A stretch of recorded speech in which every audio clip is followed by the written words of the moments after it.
Aujourd'hui, nous allons faire une leçon qui s'appelle « Je peux débattre sur le thème des réseaux sociaux ». Le but dans un débat, c'est d'organiser ses idées pour bien défendre son point de vue. Pour commencer dans un débat, tu vas pouvoir utiliser ces phrases par exemple. First, I would like to say that, ce qui signifie tout d'abord, j'aimerais dire que. Ou encore, to begin with, I would like to point out that, ce qui veut dire, pour commencer, j'aimerais signaler que. Et ces phrases, elles vont te servir pour l'entrée en matière.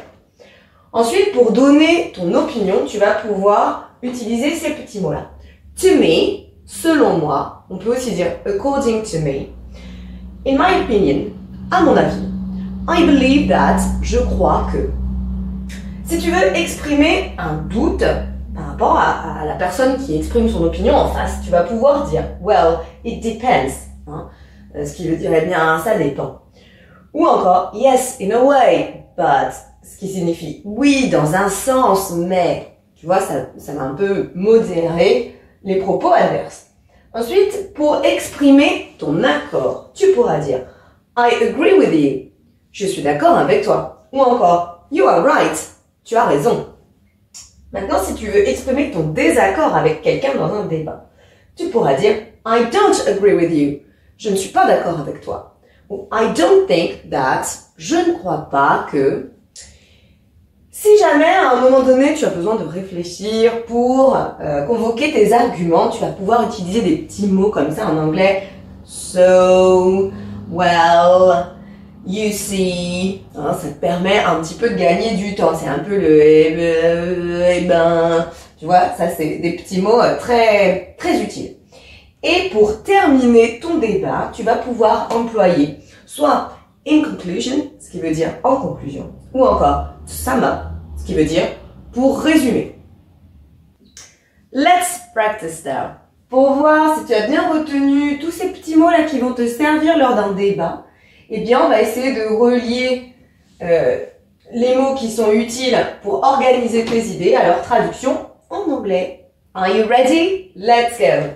Qu'est-ce que tu vas pouvoir utiliser pour commencer dans cette liste? To begin with, voilà, on a dit c'était un peu pour l'entrée en matière. Ensuite, on va donner son opinion. Comment tu vas pouvoir introduire ton opinion? I believe that, et après on peut justement donner son point de vue principal. Pour exprimer son accord avec quelqu'un, qu'est-ce qu'on va pouvoir dire? You are right, tu as raison. Maintenant, pour exprimer son désaccord lors d'un débat. I don't agree with you. Et enfin, pour terminer son raisonnement, on pourra dire to sum up pour résumer. Alors maintenant, évidemment, l'objectif, c'est que tu puisses, toi, essayer de te débrouiller dans un débat. Donc, trouve un copain ou quelqu'un de ta famille et essaye de répondre à cette question.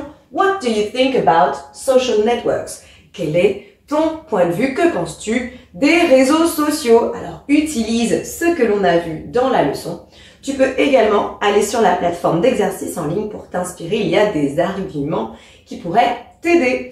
I hope it's easier for you now. See you later. Bye. Maintenant que tu as tout compris, entraîne-toi en faisant les exercices ci-dessous.